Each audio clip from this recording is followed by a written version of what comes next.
Right now, I'm going to teach you a meditation for positive energy exercise called the Awakening of Potentials. That's only 2 minutes, so you can finally stop stress and anxiety by taking positive and energetic control of your life. This meditation for positive energy technique is the second of 7 in this week's series. It's super simple and you will know how well it works for you straight away. After the 2-minute meditation for positive energy, I'll also outline how to correctly forgive people, such as family and friends who have hurt you in the past, in a way that is empowering to you. I'll also offer practical, positive self-talk tips and guide you in integrating everything you learned today in a special finale exercise. I'm Speed Psychologist and best-selling author Aleks George, and we're now in session. First, give yourself a current mood rating, 1 being very low to 10 being very high mood, and a second 1 being very low to 10 being very high stress/anxiety rating. Just go with whatever mood number or stress anxiety number that first comes to mind. Now, I need you to promise me that I will have your full attention and best effort for just 2 minutes, okay? If you are sure that you can do that right now, then get ready.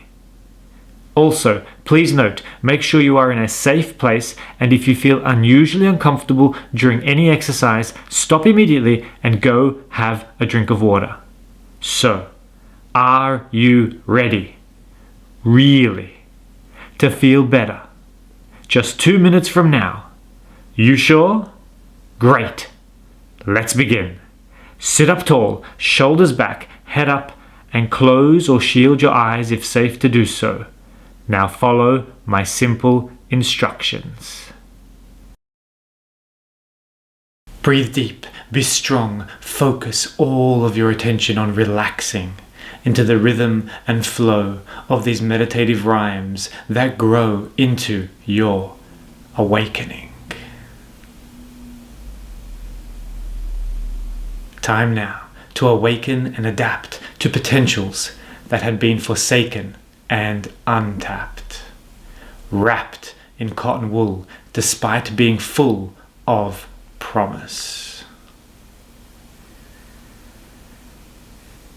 It is your energetically evocative, positive prerogative to cease hiding and release a new guiding mentality, revealing a vitality of personality. Seeds at birth, set now, seek the scintillating sunlight to slice through the long night. Dormant skills and sharpening senses dawn upon you to remove defenseless and dispenses this ultimate decree. Awaken.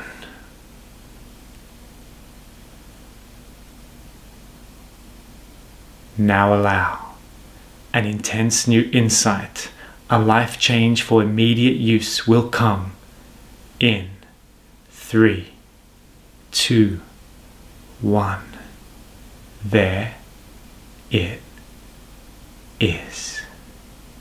Awaken, awaken, awaken. It's all there. Awaken, and always has been. Awaken, now finally seen, felt, and appreciated.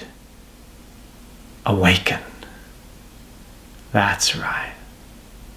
That's right. That's it. We're done. Simple, right? Easy, hey? Feeling better? I'm sure. Really, check in now and review if your mood and stress anxiety scores have improved. If you gave me your full attention and best effort, then I bet they have. How much did they improve? 10%, 20, 30, 50 or more? And in just 2 minutes? If your scores didn't improve, that's okay. You may just need a few more repetitions or may find it easier to benefit from a different 2-minute brain exercise. I will release 7 related meditations over the week, and they're always just a couple of minutes. Each exercise builds on the last, and they become easier to do and more effective as you get used to them. Before we move on, I want you to really consider how your life could be better by consistently using these kinds of exercises. What would it be like to be in control and unaffected rather than being controlled by the news and social media, work bullies, and negative people? What would it feel like to have greater peace of mind and focus so you can perform at your best and feel good about who you are and what you do? In a moment, I'm going to answer 1 or 2 modern psychology questions from the community. To connect with me and the community, just go to 2minutebrain.com and join the email list. You can, of course, like, rate, subscribe, and follow me on this channel, but to enjoy free giveaways like my best-selling books and programs, which are only available to subscribers through the website, and to personally ask me and get an answer to your own important psychology question, it must be through my free-to-join email list. Questions like, why is everyone's perception of happiness different? Which I'll answer in the next session. And then questions I've already answered all the way back in the Meditation for Anxiety series, back in the second episode. Stress. What is the best way to control it? And how do I prevent it from causing a burnout? And also, how do you deal with imposter syndrome at work or in life? The only way you will be able to ask me your question is by reply emailing me once you're on the list. The sooner you join, the more bonus goodies you'll get, like early access benefits to the 2-Minute Brain app currently in development that takes exercises like the one you just experienced and connects them sequentially with others into fantastic brain-flowing peak performance experiences. It will allow you to become your own mental health and peak performance DJ. Sound good? Really good? Almost too good? Then go sign up now and get all the latest updates from the 2minutebrain.com email list. Okay, riddle me this. Bad psych. How do you forgive people, family, friends, who have hurt you in the past? First of all, it's important to ignore the common cliche, you have to forgive. No, you don't. No, you don't. You absolutely do not have to forgive, because any type of forced forgiveness, by definition, is inauthentic and will only make things worse. Forgiveness is a choice, and it is part of a suite of many choices, and forgiveness should never be considered until the appropriate boundaries have been set up. So for example, let's say you have a parent who you personally would rather have nothing to do with, but then you have a child, and you know the child would benefit from having a close relationship with their grandparent. Well, you're going to need to figure out the emotionally safest ways for you to communicate with that parent while still maximizing the time your child gets with them. So do you need to forgive them for this to be viable? Not necessarily, and never before the correct boundaries are set up, which may mean always avoiding being one-on-one with them, or making sure phone calls are kept short, or ensuring meetups are most often in public places, or with other key people present. Now, in order to set up boundaries, you have to learn to be assertive, and this is part of what people often don't understand. The first step is to know how to protect yourself and minimize possible abuse. And I'm sure we'll talk about assertiveness and stuff like that in the future. After this is set up, only then should we consider forgiving. Forgiving, when done in the correct context, is powerful and freeing. It's about making a decision, once the right boundaries have been set, to let go of the pain they caused you by understanding without condoning what has occurred.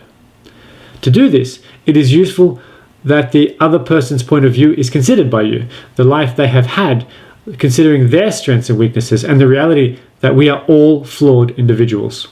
Often people have good intentions but simply lack the skills or stress management abilities to regularly be their best selves.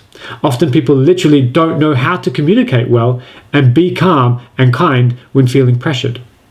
By understanding this about others, and by building your own kindness and compassion for yourself, and then with others, can go a long way in changing the way you relate with others. Now, obviously, you may need to research or seek therapy in learning the best ways to do this. Finally, what's important is to know is that forgiveness is not a magic moment occurrence. Okay, It is rare to have some sort of deep insight that just allows you to fully forgive and move on straight away. Rather, it is an ongoing process. So as you keep building boundaries and seek to better understand the other person and yourself, your relationship to them can improve, and with it, the process of forgiveness increases over time. Want to ask me your own question? Just go over to 2minutebrain.com and join the email list. At the moment, I'm personally answering people's questions pretty quickly, and be sure to like, subscribe, and follow me on this channel. I'm happy to answer questions on mental health, such as stress, anxiety, mood, painful events, happiness, work-life performance, relationships, intimate, family, friends, kids, and of course the state of the world and why we do what we do. Before we continue, I want to explain what 2-Minute Brain is all about, because it's both as simple and not as simple as it seems. The first and most obvious goal is to offer the fastest and most practical methods to reduce mental health struggles and reach peak performance, so you can meet the demands of this often overwhelming and ultra-competitive modern world. The sad truth is, you do have to learn how to consistently be at your best, or you will be left behind. That's what these speed brain rewiring strategies are all about. These are the essential skills, but that's only the part of the iceberg that's above the surface. The second, much deeper goal is about members of this community reaching their highest forms of self-expression. Here, we are no longer talking about peak performance, but peak freedom. Good living is not just about productively functioning well. It's about wrestling with complex moral issues, paradoxical laws of nature, human contradiction, and seeking profound and immeasurable truths. This is where we dive deeply into the murky depths of existence and seek to free our self-expression. And in true 2-Minute Brain style, I'll also explore these topics just a couple minutes at a time via an impassioned monologue. So stick around if you want to spread your arms wide, crank up Celine Dion to volume 11, and safely explore rather than crash into the iceberg that is human consciousness and potential. We're nearing the end of today's session. Soon, I will summarize it all and get you focused on using what you have found most helpful in one final, fun, and fast meditative exercise. But before the finale, it's time for today's 2-minute monologue, which usually consists of a metaphorical poetic performance where I often intentionally don't give clear advice or answers. That will hopefully stimulate you to also explore and find your own deeper truths within and greater self-expressive courage. It's our 6th Practical Monday. Monday's pieces usually are practical rather than poetic. I will now outline why self-talk and the labels we use are so important, and how to create more empowering labels, more empowering ones. I addressed self-talk for anxiety all the way back in Practical Monday 1A, but here it's more focused on self-esteem building, and I conclude with an important question to keep asking as we go through this journey of self-understanding. So that way you can develop greater positivity and, of course, empowerment, because what it really comes down to is empowerment, labels that empower you. And of course, as part of that, enhance self-esteem. Positive self-talk is essential for success and happiness. Through our self-talk, we label what is around us. Labels are the basic words and ways people evaluate or judge experiences. We give ourselves and things labels all the time. Good, bad, ugly, exciting, failure, success, smart, dumb, poor, rich, beautiful, intelligent, weak, strong, selfish, cheap, giving, lost, stable, pathetic, horrible, amazing. These are all labels we put on ourselves and others. The labels you use consistently shape the way you see yourself and the world. You need to be incredibly careful of the labels you use, because you learn to live towards such labels. They become self-fulfilling prophecies. The labels we use become our triggers, if you are always calling yourself or someone you have a strong influence over stupid, then you or they will start to believe it. Even if you say you don't really mean it, words are powerful, and we will unconsciously act in a way that is congruent with its meaning. It might be a subtle drop of the head, a change in breath, but it will have an effect. Dropping of the eyes, all those little things. And then your unconscious mind will access old memories of when you felt stupid and then interpret this event like the ones before it. What makes people happy is often related to the selection of the words they consistently use. This is because whatever you look for, you're going to find. If you use the word smart, would that have an effect? Absolutely. It will affect you in the proportion of how much you believe it. You believe it a little, your body will change a little, and you'll feel a little better. A little better, your head will be up, shoulders back just a little bit. If you believe it a lot, I am smart, then you will have bigger effects. It'll change your voice, it'll change the way you move. What if you're stuck in a particular mood and you really don't believe you are very smart at that point in time? Well, there are much better options than believing you are stupid or dumb or no good or inadequate or whatever it might be. It may be that you are a learner or a novice or human, or you may challenge yourself with a phrase like a step closer to success, which is true. Or even a sentence like, just because I make mistakes some of the time, it does not mean that I am completely stupid. You see, our labels often distort and influence too much of our reality.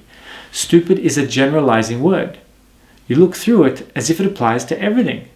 But no one could possibly be stupid or bad or a failure at everything they do all the time. You simply would not be able to survive if that was the case. You'd be dead already. Honestly, if you were that stupid, you would have killed yourself, and without even trying. So your labels need to be kind. Your labels need to be kind, and the best labels are empowering but still realistic. Beating yourself or other people down just sets everyone back several steps.